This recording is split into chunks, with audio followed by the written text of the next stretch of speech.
Okay, good morning everyone, and thank you for joining us. I wanted to start today by reflecting back further than just the prior year, because there's a bit of a milestone today, which is it's 25 years since the now famous or infamous £1 bet in a Bolton pub that conceived AO into being.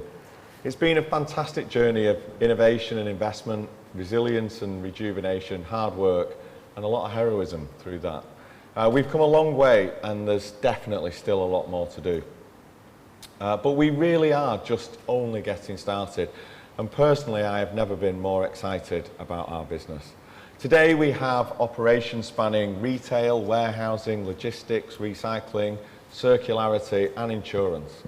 We're vertically integrated to ensure absolute total control of the customer journey while simultaneously capturing the maximum amount of the value that we create. Mark's going to explain the numbers in detail, but I thought it's worth summarising the headlines for some context for you. It's been a record year.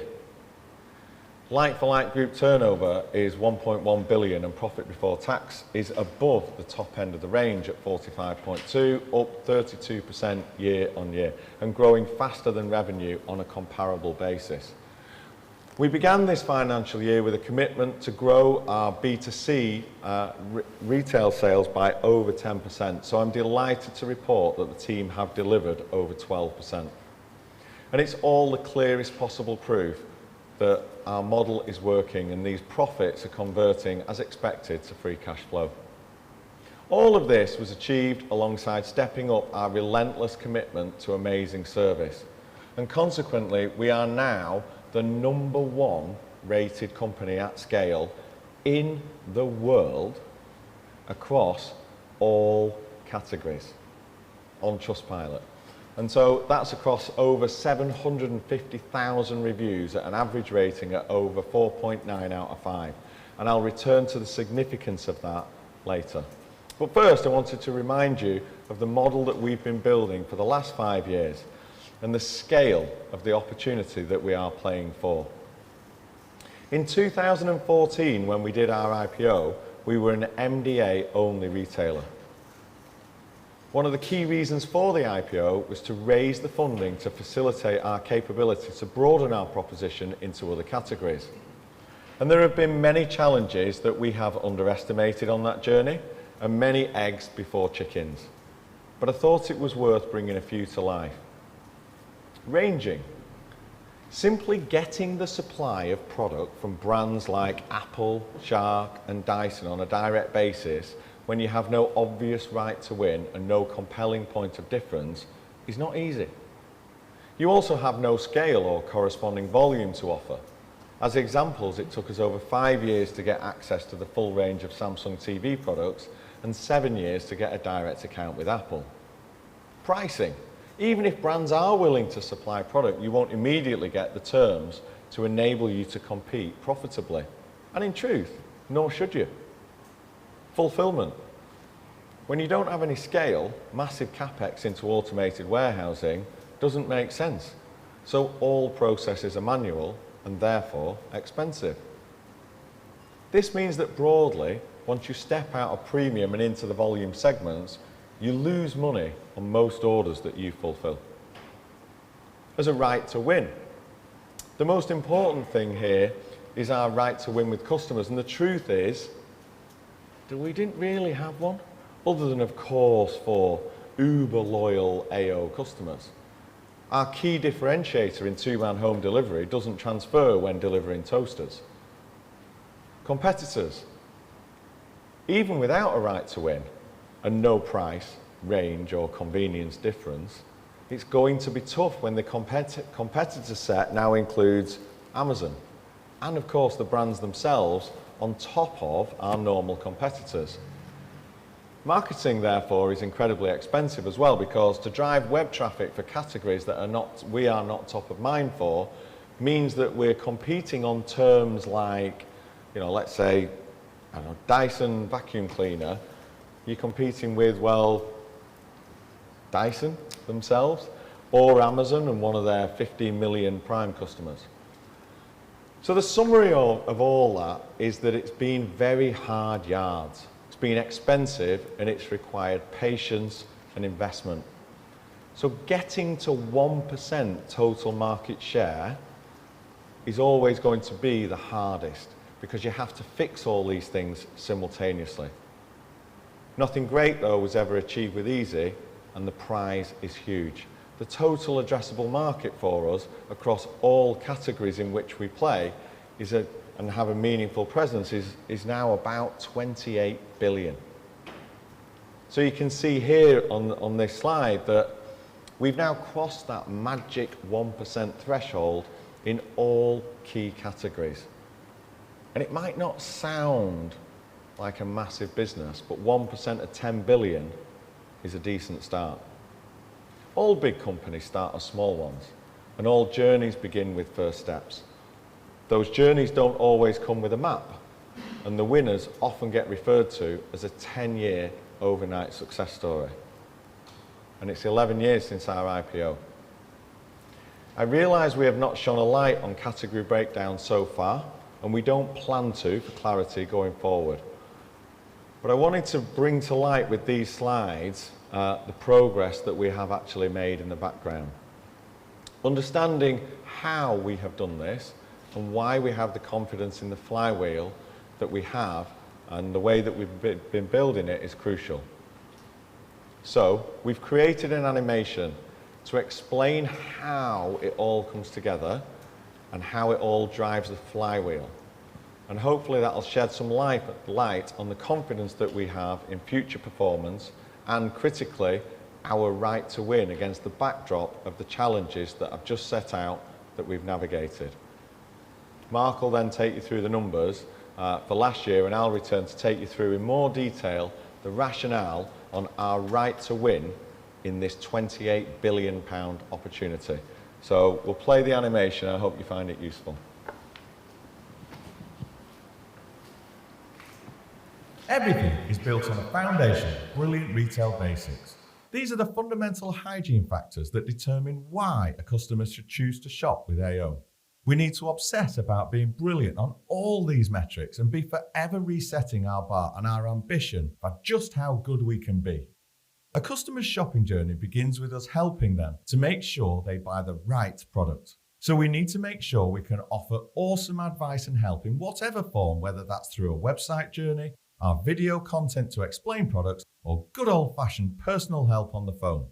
Of course, we need to make sure that we sell everything that a customer may want to buy from us, and so have a full and complete range. We must always be the best price for a customer to buy that product, and so we need to make sure that this is checked multiple times a day and proactively reset with the backup of an all-encompassing price promise. We are so confident about this that we now even display all our competitors' pricing on our own website, so that customers don't even need to leave to check. Once we've helped you choose, we need to make sure we have everything physically in stock and available. That availability needs to power a complete delivery and service proposition. That means customers can order it as late in the day as possible for delivery the next day, 7 days a week, in a time slot that is convenient for them, and have all the additional services that they might need, such as installations, recycle and takeaway services, and be able to be completed at the point of delivery all in one go. Simple, no hassle. The AO difference, of course, isn't just what we do, but much more importantly, how we do it. And so all of this needs to be carried out with our world-class personal service, where our people are inspired and empowered to create magic for customers in the moments that matter, always looking for the opportunities to sprinkle a little AO pixie dust. And all this capability can only happen because of the depth and breadth of our partnerships with great brands that run much more than skin deep and are built over decades, way past just selling products, but into supply chains, reverse logistics, and through to after sales as well. We need to be their most trusted partner as well, not just for customers. If we were only to get these brilliant retail basics right, then the future should be very bright. I have never spoken to a customer that has asked us to charge them more, make them wait longer for delivery, make it less convenient, or be less nice and happy. And I don't ever expect them to in the future.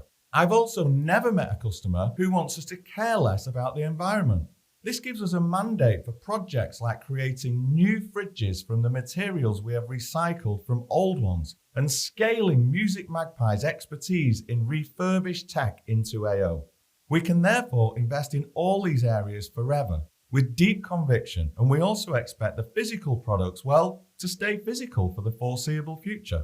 However, we want to deepen our relationships with customers way past these brilliant retail basics. We want to create a shared economics model with customers that they are able to understand and invest in with us. The more customers spend with us, the more profitable the AO model becomes, and we are then able to share more of that profit opportunity with customers. You'll often hear me refer to this as putting more chicken in the chicken soup for customers. This is a simple idea, but one we take incredibly seriously, and we are baking it into our culture and decision making every day. The primary driver here is for customers to give us a greater share of their wallet, or, in other words, their total annual spend on electricals. We need to make it a no-brainer for them to buy all their electrical items from AO.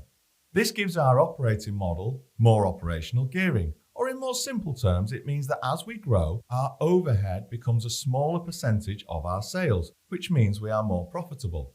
The shared economics model begins with a commitment from a customer to pay £39 to join the AO membership scheme. In return for this, they get free of charge recycling on every order, free delivery, and special extra discounts that are only available to our members.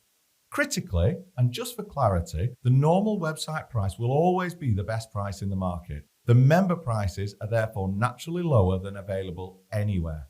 As we have now fixed most of the unit economics of our non-MDA categories, this principle now applies right across the whole range as well. And we will continue to get better with time as members will have clear and meaningful reasons to save money on most of what they buy when shopping with AO. This should encourage them to use their membership more and therefore should also make them more motivated to renew their membership because they're able to get more value across more products.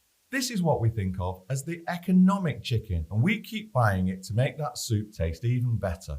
To be able to really drive this flywheel, it is critical that we are ruthlessly efficient and operate the lowest cost operating model. This is why we have invested over the years to be as vertically integrated as possible, so that we're in control of both the costs, value capture, and the experience for key areas of the business. The better and more efficiently we're able to operate everything, the more budget we can create for chicken to share with customers, which creates a significant structural advantage. We are then planning to create more and more reasons for a customer to be sticky for other reasons as well. We see one of the key drivers of this being to encourage members to also have a finance account with us that makes transacting much quicker and simpler in the basket. It will also enable us to give them promotional finance offers to spread the cost that are only available to members, and we call this sticky chicken. We also want to use our market position within mobile to disrupt yet another sector. First, we'll launch a virtual network under the AO Mobile brand. Through a customer lens, I hate how complicated tariffs are in the world of mobile. And so our goal is to have just one tariff with unlimited minutes, data and text for a market-leading price, only for members. We also want to disrupt the way that mobile handsets are bought by leveraging the residual value of the handset. The best way to think about this is as a personal contract plan in the same way that you would lease a car with a balloon payment. Our goal here is to have a super simple proposition of the latest handsets available for market-leading prices and the ability to change it every year or two. The payments are a lot lower because in effect, they are only funding the financing and 1-year depreciation costs, not the whole handset. We will innovate to reduce both these costs for customers to keep the handset cost as low as possible. Overall, we want to deepen our relationship with our members to get them as many brilliant exclusive deals as possible so that they use AO as their default for everything. We want members to be delighted to renew each year because of the value they receive, and we're targeting to get all members fully aware of all the products and categories we now sell, all of them set up with a finance account and a PCP phone deal and an AO mobile SIM. This will drive our frequency of transaction, familiarity, and therefore loyalty, as long as we deliver on the brilliant retail basics. We will achieve all this by having the very best passionate people working in a high-performance culture. We need to keep obsessing about treating all customers like our own grands and doing things the right way with a long-term lens, making decisions that would make our mums proud, always with a human touch that makes the difference whenever it's required. Quite simply, the best service should always be no service. We need to build everything to eliminate friction and waste. It must just work perfectly, every time. When we do this, we will cement our position as the UK's most trusted electrical retailer. This is the formula that we can build on for decades to come. Our members will be very difficult for our competitors to prize away, and we will have a much more meaningful, long-term, trusted relationship with them. We hope you share the vision and want to be part of the journey. AO, let's go!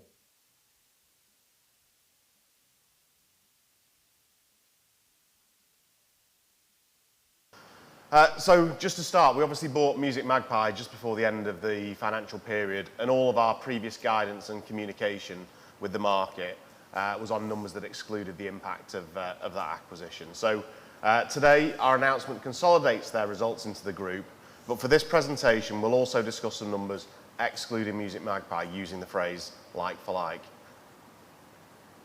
So I'm pleased to say that we've delivered against our guidance. Our B2C revenue is at 832 million, up 12% on the year. This growth has been delivered on the foundations of our excellent customer experience, where we've enjoyed repeat customers returning, as well as increased share of wallet from our members. Having now fixed the warehousing economics of some smaller products, we have extended the range available to customers. Our last profit before tax guidance was around the top end of a 39 to 44 million range, and I'm pleased to report 45.2 million today on a like-for-like basis. As John mentioned, our business model is working and we're getting leverage on costs as we've grown revenues, so profit has increased faster than revenue. There are 23 million of adjustments in the period, which are the non-cash impairments of goodwill and intangibles in mobile, which we noted in our pre-close in March of 20 million and 3 million of acquisition costs relating to musicMagpie. The mobile impairment is obviously significant, and I will come on to the plan for mobile shortly. We'll also discuss how a full year of musicMagpie trading will impact expectations for FY26 when we go through the outlook statement. Performance since acquisition for musicMagpie, though, has been slightly better than we'd anticipated, and the opportunity is at least as big as it was in our investment case. So I'll come back to those numbers later, but for now, I'd like to say how happy we are to welcome Steve and the Magpie team to the AO family. And John's going to talk a little more about how we expect to leverage the acquisition to continue to differentiate for our customers. So, those record profits were delivered against a pretty tough macroeconomic backdrop. We had a consumer under pressure, government-driven pay inflation above long-term trends, and we saw cost inflation catch up where we've been protected by some medium-term contracts. And we expect there's more of it to come. So it's great that our underlying model resiliently delivers for us. As you've seen from the animation, our foundation of brilliant retail basics with the highest rated customer service on Trustpilot, delivered efficiently by our highly engaged employees, all effectively help to protect us from some of these headwinds. Our largest category in major domestic appliances is inherently resilient. If your fridge or washing machine breaks down, you will replace it. And in addition, 12.5 million people have now experienced buying from AO.com, which along with our membership model, all compound to give us really solid revenue foundations. And whilst we're fortunate that our model helps us in this way, we've also been taking action with self-help too. Our membership model, while still in its infancy, and our increased range have helped to maintain and drive our share in a competitive market. We anticipate that both of these will continue to develop and be fuel for our engine in the future too. We know that for some customers, now is a time in the cycle when they have savings to fall back on. However, for many others, they need more support. So it's never been more important to have a range of finance products that can meet their differing needs. And to that end, we extended our agreement with New Day through to 2033 and look forward to further innovation in this area over the next 12 months.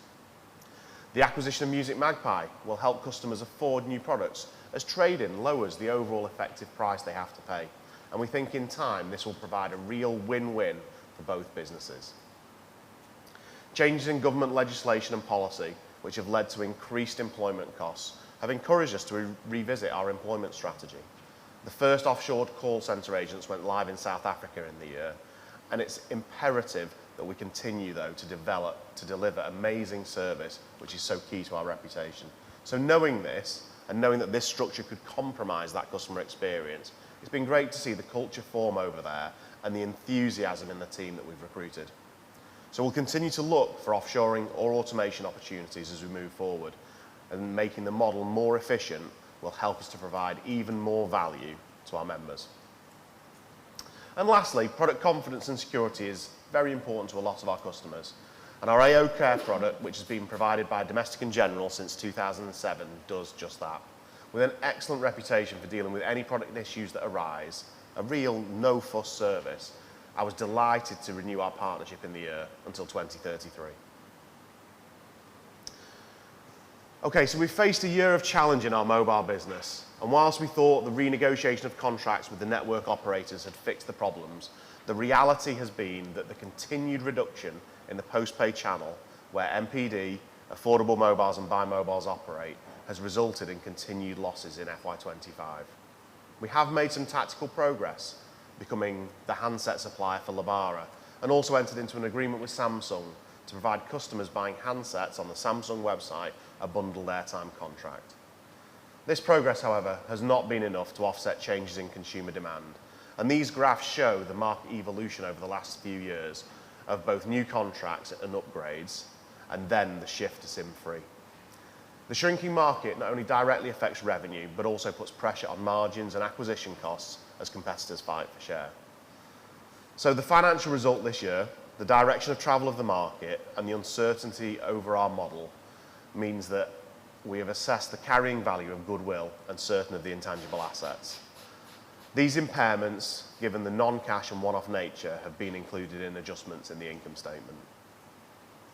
However, as John highlighted earlier, mobile is the largest category in the electrical sector by value, and strategically an important product for AO to make available to its customers. It is the product that they change the most frequently and have the most emotional attachment to. John will touch on it later, but our strategy on mobile is evolving. We will either fix the legacy websites once and for all, or we will close these channels. But as you saw in the animation, we will launch some exciting developments in the mobile space targeted at delivering exceptional value for our members during this financial year. We will become a mobile virtual network operator branded as AO Mobile. And as well, we will introduce an innovative range of finance products for mobiles. We expect this to make membership an ever more sticky destination with more share of wallet and higher frequency of transaction. The musicMagpie trading capability will further improve customer affordability, turbocharging both AO and musicMagpie sales. We ended the year with 147 million of available liquidity, up from 116 million at the end of last year. We were pleased to increase our revolving credit facility to 120 million, and we extended it out until October 2028. During the year, we acquired musicMagpie with an effective cash cost of 28 million, so a 10 million purchase price, 15 million of net debt, and 3 million of costs. And we also funded the EBT with 11 million to purchase shares. It's worth noting that the EBT purchase represented 3 years of schemes, and whilst we might continue to do this as we go forward, levels will inevitably be much smaller. When we look through the operational elements of the cash flow, working capital, which we would normally expect to be broadly neutral, was slightly negative, and this was largely due to some fluctuations in timing in stock and in creditors near the end of the year. You'll note that the tax payment in the cash flow is in line with UK corporation tax rates, and we would expect to see this going forward, which has not always been the case previously.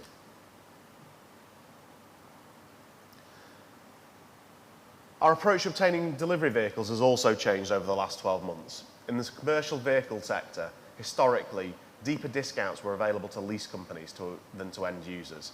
But now it makes economic sense for us to purchase these vehicles directly, backed off into asset finance, rather than contracting through operating leases.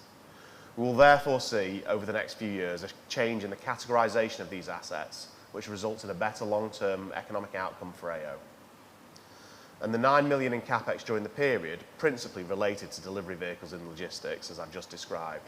But it did also include an extruder in recycling, And that allows us to take the flake output from our plastic recycling centre, which was a waste product, and transform it into higher value granulated plastic ready for the manufacturing process. In FY26, we will see a step change from leasing to purchasing vehicles, and this is expected to increase headline capex to around 20 million next year.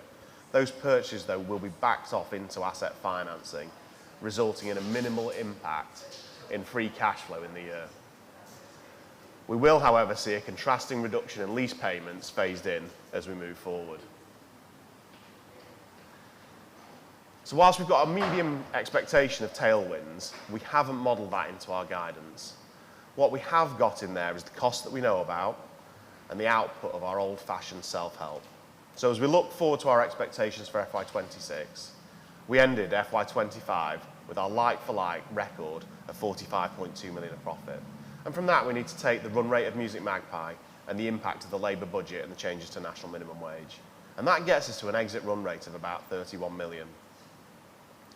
We'll then build on this with the profits from our growth in B2C revenue, efficiency savings through automation and offshoring, fixing or closing our mobile post-pay operation, and realising synergies from the integration of musicMagpie. And we therefore expect profitability to be between 40 and 50 million for the coming year, with continued progress towards our medium-term target of at least 5% PBT.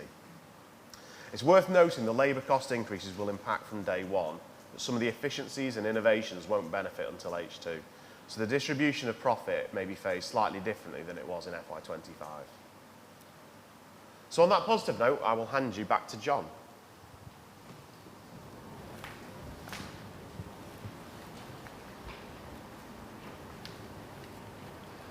Thanks, Mark. Well, look, the numbers are good, as you can see, but they are simply the output of the animation and that flywheel starting to work. And whilst this model may look simple, there are lots of complexities that we needed to bring together and some meaningful initiatives that actually we still have to deliver. But I think it's worth spending a few minutes on the strategic moats that we've been building around our business for the last 25 years. Building scale in a low frequency category is hard, and it takes time and patience. Building trusted relationships with global brands and integrating service level agreements deep into their supply chain, it takes time, patience and consistency. Building brand awareness and trust in a category that, let's be honest, customers just don't wake up worrying about and they don't buy frequently, well, that takes time, investment and patience. Operating a two-man home delivery network at scale is hard. The graveyard is full of those that have tried because stepping over a customer's threshold and performing complicated tasks like gas installations is not for the faint-hearted.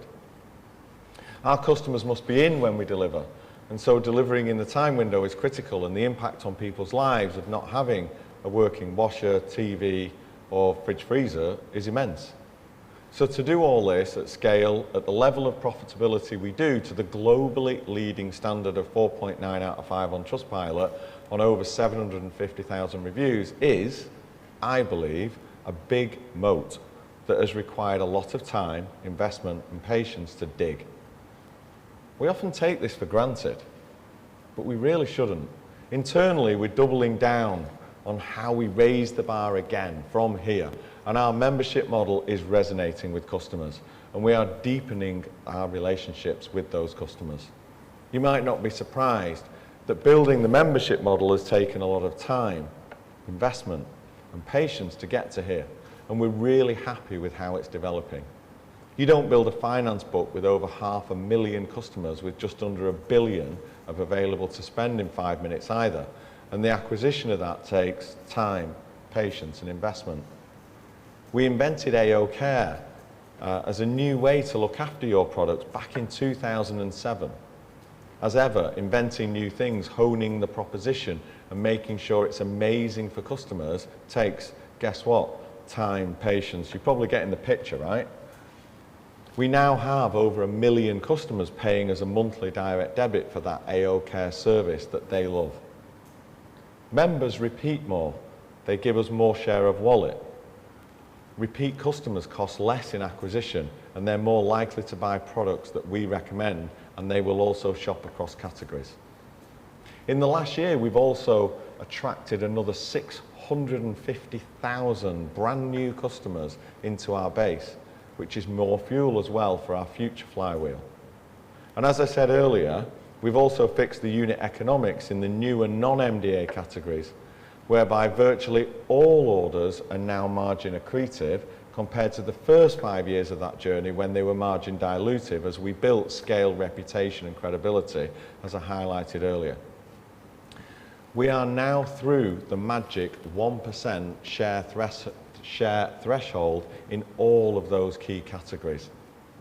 And in the last 12 months, we've also added around 1,500 new products as well to the range, including fitness, drones, cameras, health and beauty, and they'll all begin their journey as well to that magic 1% and beyond.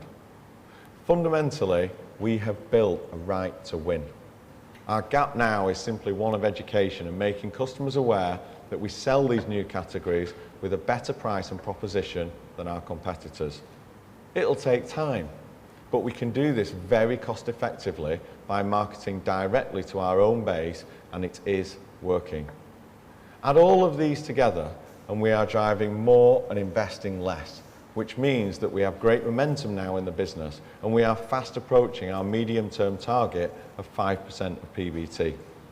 And as Mark mentioned, we still have a few things to do. We have to fix or close our post-pay mobile business. And I am still hopeful that after some hard yards, a lot of hard yards, that we will fix it in partnership with the networks. But to be clear, if it isn't possible and we do not have clear line of sight to profit and cash generation, we will close it and we will remove the distraction. We still need to integrate the musicMagpie business, which is just bursting with opportunity for us. And as Mark said, it's great to welcome Steve Oliver and the Magpie team to the AO family. And it really is a classic AO deal, in that what we've bought is a culture that looks and feels like us, and a capability where they too obsess about customers just like we do. And those are actually the hard bits to build. The rest is just integration and plugging it all together for customers to benefit from it over the next 12 months and beyond. This is going to enable us to deliver a market-leading mobile affordability proposition to our members. And as Mark mentioned, an enhanced trading capability, both in terms of price and convenience for members, that I'll talk to you much more about at our half year. Bringing together membership, mobile, Magpie and finance is probably the most exciting thing that I've seen in some time across our business. So, in summary, we're back to double-digit growth, our flywheel is working, and so profit is growing faster than sales. And we're at 4.1% PBT on our medium-term journey to 5% PBT. Our balance sheet and liquidity are in their best place ever, and our model is now highly cash generative. Our big strategic bets are materially now all placed, and they are working and they're compounding better than ever every day. Our operational excellence and depth of relationships with our customers is of real strategic value to our manufacturers and brand partners. Our addressable market is 28 billion, and we only have a 3% market share. None of this has been easy, and none of it has happened by accident. So I'd like to thank everyone that is connected with AO, our people, our suppliers, our trading partners, our investors, and most importantly, our customers, for taking this journey with us over the last 25 years. It makes me really proud to be able to stand here and share all of this with you. musicMagpie gets a number of mentions in your strategic plans. If you'd not been able to buy it, roughly how much time and money would it have taken for you to develop their skills and experiences internally from scratch? So the simple answer to your question is, I don't know. That's the uncertainty of it. With buying Magpie, what we get is a very known entity at a very known price. My experience over the last 25 years of building things is that they are incredibly uncertain. and it is a niche capability that we've bought. So it's a very difficult question to answer. Could you speak more on your main cost advantage? How can you compete with other offline and online retailers on costs? And how sustainable is this advantage in the medium term? Are costs the main source of your advantage? I wouldn't say costs. So I think we do have structural cost advantages, but I don't think they're the fundamental difference. The single biggest difference for us is that we are globally rated the #1 for customer service on Trustpilot across all categories, rated 4.9 out of 5 with 750,000 reviews. And there's a whole host, a whole myriad of things that go into making that happen. The best service ultimately actually is no service, i.e. you just have systems at scale that fundamentally work. You order something online, we never speak to you, it gets delivered, and the people that deliver it are amazing, and you never need to speak to us. So that's our single most profitable order. But when we are needed, then we are there as a point of difference. Our cost base is structurally the lowest, and we get significant operational gearing with growth and scale. But we've crossed the minefield, if you like, of going from a small business to a big business.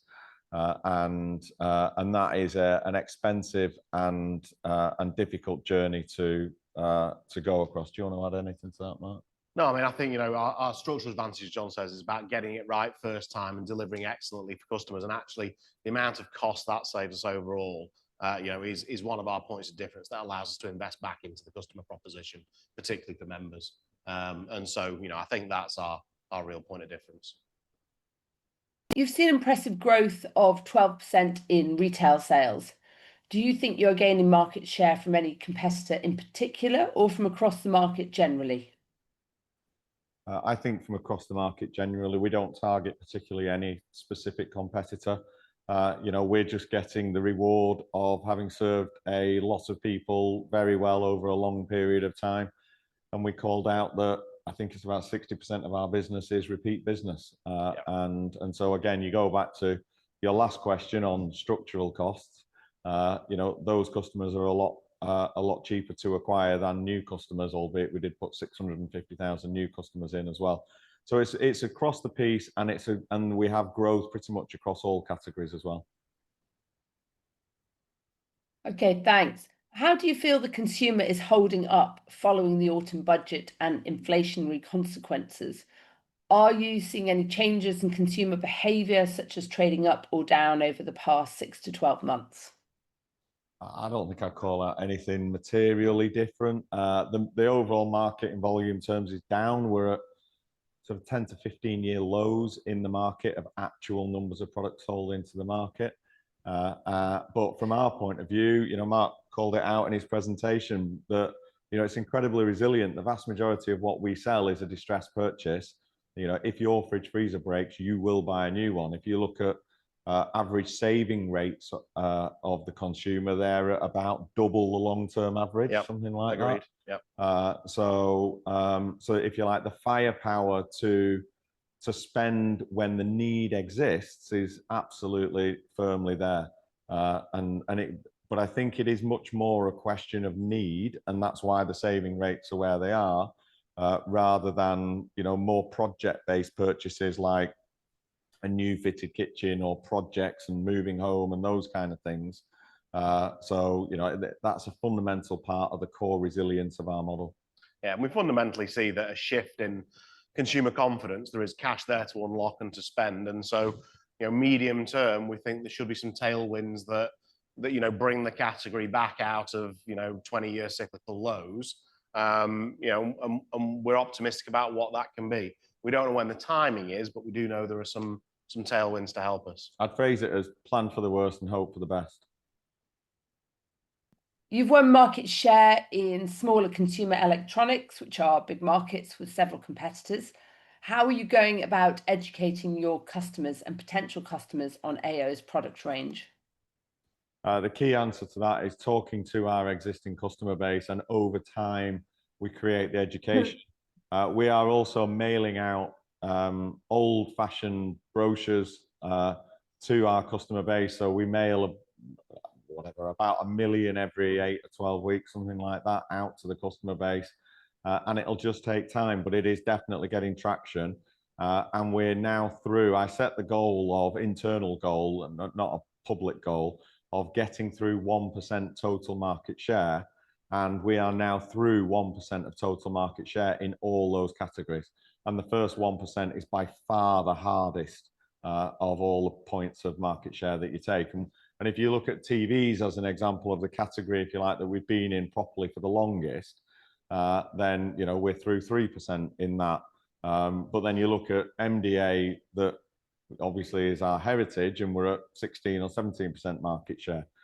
So, you know, overall, we're only at an average of 3% market share. So there's just so much opportunity across those new categories as customers, and particularly members, we increasingly become their destination for those categories. Will you consider paying a dividend? Eventually. You've built a 1.1 billion revenue business over the last 25 years. What does the next 25 years hold? A lot more than that. The first billion is always the hardest. Why is adjusted PBT guidance potentially for a fall to 40 million? How likely is that, and how much of the national insurance increases do you think you can offset? Yeah, so I think, you know, we explained in the presentation the bridge of where we get to, and so we exit this year on a 45 million run rate, and obviously that's about the midpoint of guidance for the next year. Excuse me. And there's two big things that go into there at the beginning of the year. So we've got our run rate of musicMagpie losses, which run at about 6 million of the business we've acquired, and then we've got about 8 million of national insurance and national minimum wage that sort of go against us. And so our 45 drops to 31 is sort of our opening position. And then we build back with efficiencies and with the growth in our B2C channel, with fixing or closing our mobile business, and with the synergies from the integration of musicMagpie. And so, you know, some of those are unknown. You know, we talked about that we don't know exactly what the destination will be for our mobile business, except that we won't continue to suffer losses in that area, but we don't know whether that will be zero, as in closure, or whether that will be some profits from an ongoing profitable business.